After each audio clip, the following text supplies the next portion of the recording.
इतिहास की कुछ पेजेस ऐसे होते हैं जो कभी मिल जाने के लिए बने ही नहीं थे। इंक कांपते हाथों से सदियों पहले लिखा गया और फिर खो गया। पर अगर मैं कहूं वो पेज आज भी बिक रहे हैं, ना किसी म्यूजियम में, ना किसी लाइब्रेरी में, बल्कि उन प्राइवेट रूम्स में जहां हिस्ट्री की भी एक प्राइस टैग लगी होती है।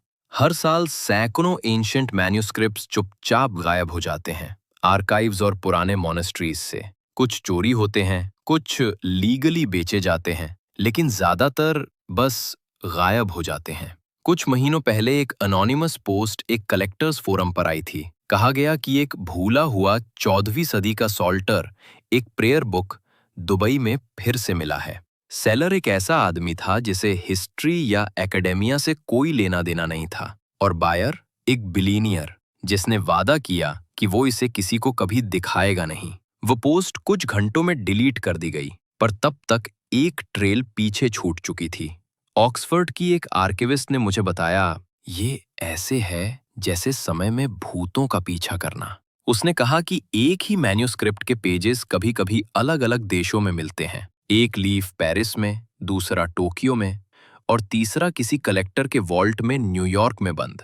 साथ हों तो वो एक कहानी कहते हैं, अलग हों तो बस फ्रैगमेंट्स, खूबसूरत लेकिन बेमतलब फ्रैगमेंट्स। भूले हुए मैन्युस्क्रिप्ट्स का ये ट्रेड $1 अरब का शैडो इकोनॉमी है। ऑक्शन हाउसेस सफाई से कह देते हैं प्रोवेनेंस अनक्लियर या सोर्स अनोनिमस। उधर स्कॉलर्स अपनी जिंदगी के साल साल लगा देते हैं उन टॉर्न फ्रैगमेंट्स को जोड़ने में। एक क्यूरेटर ने कहा था, ये ऐसे है जैसे किसी ने इंसानियत की याददाश्त के पन्ने फाड़ दिए हों और उन्हें हाईएस्ट बिडर को बेच दिया हो। अजीब है ना, जो चीज फेथ, नॉलेज या लव को सहेजने के लिए बनाई गई थी, वो आज करेंसी बन चुकी है। वो पेजेस जिन पर कभी कैंडल लाइट में प्रेयर्स लिखी जाती थी, जिन्हें अकेले मंक्स ने सॉन्ग्स की तरह कॉपी किया था, जिनमें वो लेटर्स थे जो कभी किसी गॉड तक नहीं पहुंचे, अब वो पेजेस खामोश पड़े हैं, कांच में बंद, विस्पर्स में ट्रेडेड, फिर से भुला दिए गए।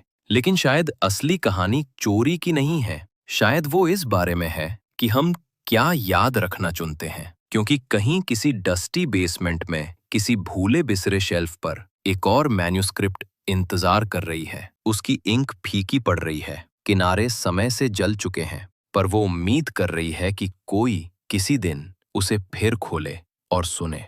हिस्ट्री एक साथ नहीं खोती, वो बिकती है पेज बाय पेज।